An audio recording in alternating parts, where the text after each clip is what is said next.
Alright, so there's potentially a new Injustice rumored to be on the horizon. And I know there's both some hype coming out about it and also some skepticism about what it has to offer. For me personally, even with the way how Mortal Kombat 1 had rolled out and how most of us didn't like the way how some of the post-launch content has been handled, I still trust that NetherRealm will do right by us and give us a satisfactory project. If I'm being honest, I'm not saying I don't want an Injustice 3, because I definitely do. But more than Injustice 3, I really want NetherRealm to revisit Mortal Kombat vs DC Universe. The main reason why I want another MK vs DC is because the first time around, the game left a lot to be desired on the Mortal Kombat side of things. I could be wrong, but from my understanding, around the time when WB had purchased the Mortal Kombat guys from Midway and was making the project, they had to make the game rated T because WB didn't want their heroes being viewed dismembering or being dismembered by anybody, and having that stipulation really took away from what made Mortal Kombat Mortal Kombat. So as a result, we end up getting finishers like these.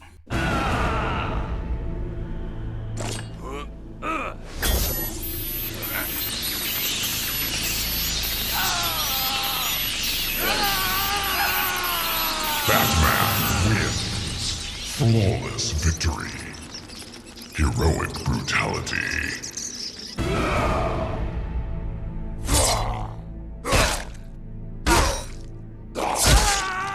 Baraka wins. Flawless victory. Fatality. This was not the introduction into the 7th generation consoles that we were expecting from Mortal Kombat. Let's just be glad that they had recovered from that with the release of Mortal Kombat 9, which was the most anticipated Mortal Kombat because they was giving us all what we was looking for that was lacking in Mortal Kombat vs DC Universe. And it turned out to be one of the best received MK games, and in my opinion, the best roster of any Mortal Kombat game. After that came the release of the first Injustice game, Gods Among Us. I remember getting this game back in 2013 around my birthday, and I was fairly surprised when I was playing it. From the cinematic stage transitions down to the super impactful ultimate attacks, it was so exciting to see NetherRealm push the limit of that T rating. But I knew I was ready, I just knew it. I knew I was ready for a new Mortal Kombat vs DC when I had saw this scene right here. Can't do this. Have you gone nuts? Lois would never want it. Just...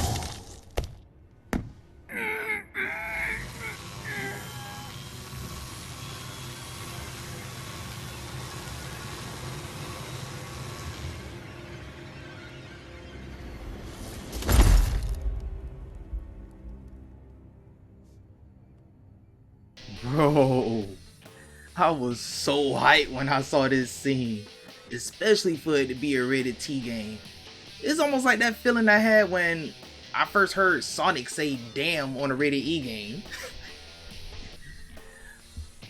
But NetherRealm definitely don't work their muscles with this scene. Then to further my desire to want a Mortal Kombat vs DC game, they done added Scorpion to Injustice.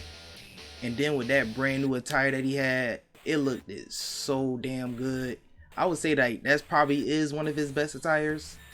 Maybe with the exception of his alternate attire in Mortal Kombat 9.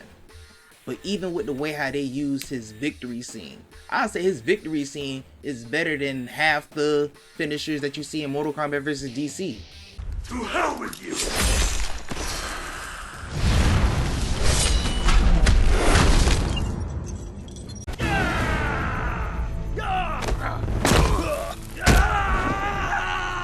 Kano wins. Flawless victory. Fatality. With all that being said, this game alone had me sold on the idea of NetherRealm coming back to Mortal Kombat vs DC Universe 2. Not to mention how the sequel, Injustice 2, included Sub-Zero and Raiden. And then when it came to Mortal Kombat 11, they had brought Joker into the mix. And honestly, he seemed like a natural fit in the Mortal Kombat DNA. Those blades, those teeth. Realizing the ways I can kill you. The bucks I'll make selling them in Gotham! Lastly, when it came to Mortal Kombat 1, one thing I've noticed about the guest characters in Season 1 was that the ongoing theme for that one, at least in my opinion, was they were mature comic book characters. You had Omni-Man, Homelander, and Peacemaker. Peacemaker being from Suicide Squad, Homelander being from The Boys, and Omni-Man being from Invincible. Even though I personally liked it playing with Homelander and Omni-Man more, there's no denying that a lot of people had fun playing with Peacemaker, and he did have a whole lot in his arsenal, a whole lot of utility. Eagly! Understudy! The gravity! Sonic boom! Torpedo!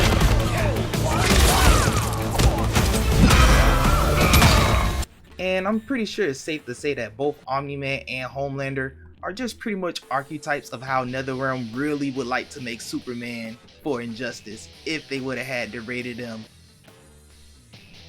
So for me, all these things are just sprinkles of a potential Mortal Kombat vs. DC Universe 2.